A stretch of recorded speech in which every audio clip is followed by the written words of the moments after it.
शहर की भाग-दौड़ और असफलताओं से टूटा हुआ कबीर शांति की तलाश में इस अनजान गांव सुखपुर पहुंचा था। उसके दिल में एक अजीब सी उदासी थी। क्या इस जगह मुझे वो सुकून मिलेगा जो मैं ढूंढ रहा हूँ? बेटा, सुकून जगह में नहीं, इंसान के भीतर होता है। तुम बहुत दूर से आए लगते हो। बाबा, मैं अपनी जिंदगी से हार चुका हूँ। शहर में सब नकली है, सब भाग रहे हैं। ये गांव तुम्हें रुकना सिखाएगा। यहाँ हर कोई अपनी कहानी खुद लिख रहा है। गांव में हर कोई सीधा नहीं था। जहां लाली अपनी मेहनत से मिट्टी में जान फूंकती थी, वहीं मोहन अपनी दौलत के घमंड में चूर था। लाली, इस महीने का लगान अभी तक नहीं आया। ये मिट्टी के खिलौने बेचकर मेरी जमीन का कर्ज नहीं उतरेगा। मोहन जी, ये सिर्फ खिलौने नहीं, मेरी आत्मा है। मांझी ने सब बहा दिया, पर मैं मेहनत से पीछे नहीं हटूंगी। मुझे बस थोड़ा समय दीजिए। मुझे तुम्हारी भावनाओं से कोई लेना देना नहीं है। अगले हफ्ते तक पैसे चाहिए।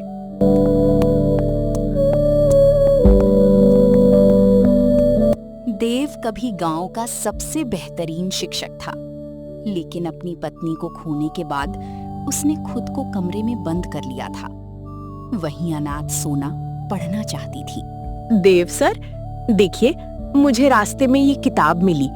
क्या आप मुझे इस पर लिखे शब्द पढ़ना सिखाएंगे?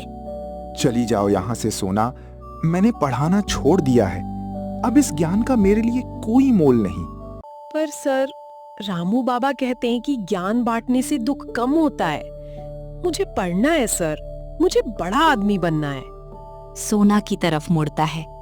उसकी आंखें नम हैं, पर वो चुपचाप हो जाता है। सोना उदास होकर सिर झुका लेती है। कबीर गांव में घूमते हुए विक्रम की दुकान के पास रुका। उसने देखा कि एक व्यक्ति जिसके पैर काम नहीं करते, उसके चेहरे पर कितनी बड़ी मुस्कान थी। भैया, आप थकते नहीं?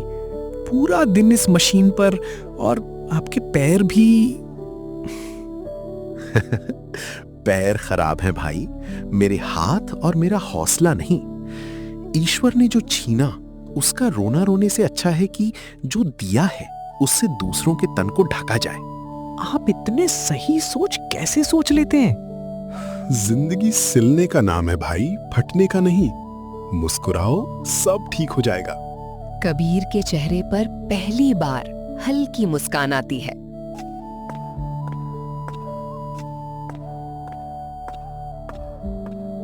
रात के सन्नाटे में कबीर ने रामू के सामने अपने दिल का सारा बोझ खाली कर दिया। बाबा, मैंने जो भी काम शुरू किया सब बर्बाद हो गया। मेरे पास कोई हुनर नहीं है, मैं एक बोझ हूँ। कबीर, इस लकड़ी को देखो। जब ये पेड़ पर थी तब छांव देती थी, अब टूट गई है तो आग और रोशनी दे रही है। रूप बदला है, मूल्य नहीं। यानी मैं अभी भी किसी काम आ सकता हूँ? बिल्कुल। कल सुबह उठो और देखो कि इस गांव को तुम्हारी कहाँ जरूरत है। कबीर को रामू की बात समझ आ गई थी। उसने देखा कि लाली के पास मिट्टी की कला है और विक्रम के पास सिलाई का हुनर, लेकिन दोनों के पास बाजार नहीं है। लाली दीदी, विक्रम भाई, अगर हम लाली दीदी के मिट्टी के बर्तनों पर विक्रम भाई के बचे हुए रंग बिरंगे कपड़ों के टुकड़ों से सजावट करें तो वे बहुत सुंदर दिखेंगे। मैं उन्हें शहर के बाजार में अच्छे दामों पर बेच सकता हूँ। कपड़े और मिट्टी, ये तो मैंने कभी सोचा ही नहीं। अरे वाह, मेरे पास बहुत से कतरन बेकार पड़े हैं। कबीर भाई, तुम तो कमाल के हो। मैं बस आप लोगों की मदद करना चाहता हूँ। ज्ञान की भूख कभी छिपती नहीं। सोना की लगन देखकर देव के भीतर का सो रहा शिक्षक जाग उठा। सोना, सॉरी सर, मैं बस। गलत लिख रही हो। ऐसे नहीं, ऐसे बनता है। सीखोगी? हाँ सर, मैं रोज आऊंगी। और मैं रोज पढ़ाऊंगा। मेरा अकेलापन दूर करने के लिए शुक्रिया बेटी। वक्त हमेशा एक जैसा नहीं रहता। अचानक आई बेमौसम बारिश ने जमींदार मोहन का बहुत नुकसान कर दिया था। उसके घमंड के कारण कोई उसकी मदद को नहीं आया। कोई है? कोई मेरी मदद करो, मेरा सारा अनाज खराब हो रहा है।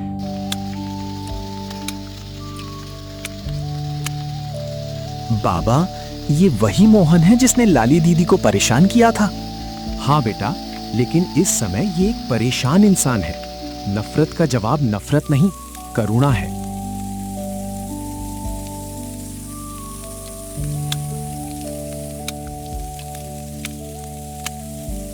मोहन जी, उठिए, हम आपकी मदद करते हैं। मोहन हैरान होकर कबीर को देखता है। एक छोटे से बदलाव ने पूरी सुखपुर गांव की तस्वीर बदल दी थी। कबीर के शहर के संपर्कों के कारण गांव के उत्पाद बड़ी शहरों में बिकने लगे थे।